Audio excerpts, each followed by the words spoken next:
Hello les amis, je vous retrouve pour une nouvelle vidéo sur le football au Portugal et la demi-finale de la Coupe de la Ligue. Et je vais vous présenter le match donc de cette demi-finale Sporting Portugal contre FC Porto. C'est un énorme choc entre les deux premiers du classement de Liga Portugal. C'est un match qui a lieu ce mardi 7 janvier 2025 à 20h45. Et donc dans cette vidéo, je vais revenir sur le classement et les statistiques de ces deux équipes en Liga Portugal. On verra le classement des meilleurs buteurs du championnat avec les meilleurs buteurs de ces deux équipes dans ce classement.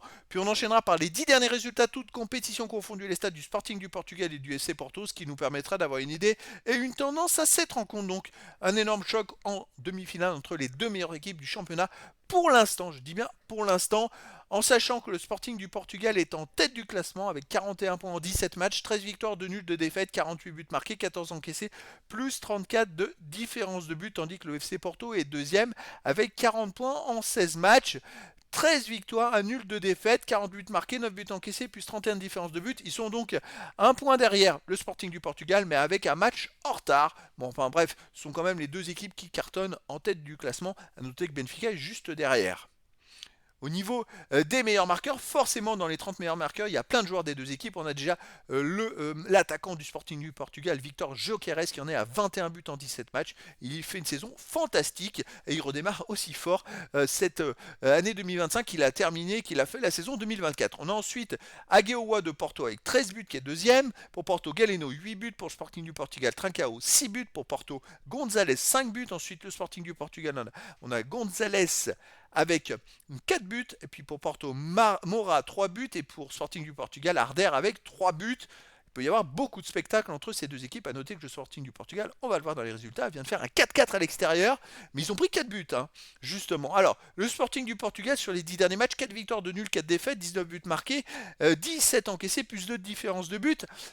Ils ont très bien terminé l'année en battant l'un des rivales pour le titre, Benfica, 1 but à 0. Et puis là, ils enchaînent par un match nul 4-4, improbable, à l'extérieur. Alors, ils ont mis 4 buts, mais ils en ont pris 4. C'est quand même assez incroyable. Alors, ça leur était pas arrivé depuis le match contre Arsenal où ils en avaient pris 5. Et après, ils avaient enchaîné par 3 défaites. Ils avaient fait 4 défaites d'affilée en même temps. Donc, le Sporting du Portugal est totalement imprévisible. À domicile, il reste quand même sur une victoire contre Benfica 1-0, une victoire 2-1 contre Santa Clara, une victoire 3-2 contre Boavista. Sinon, ils avaient perdu contre Santa Clara 1-0 et contre Arsenal 5-1. Puis avant, ils avaient gagné 6-0 contre Amarante. Ça reste quand même une équipe très solide. Mais en face, il y a le FC Porto. Alors le FC Porto, c'est 5 victoires, 3 nuls, 2 défaites, 18 buts marqués, 9 buts encaissés, plus 9 de différence de but. Il reste sur 8 matchs de suite sans défaite.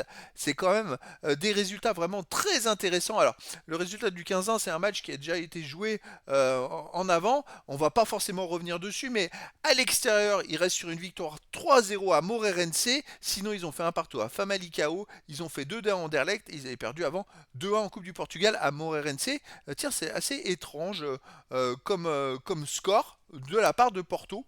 Ils ont aussi perdu 4-1 à Benfica. Donc les résultats, c'est des résultats un peu mitigés pour Porto, qui est capable, bien sûr, à son niveau, de faire des bons résultats, mais capable aussi de boire le bouillon et de rater des matchs. Donc c'est vrai qu'on a deux équipes qui dominent, mais qui sont capables de rater des matchs. Ça va pas être facile.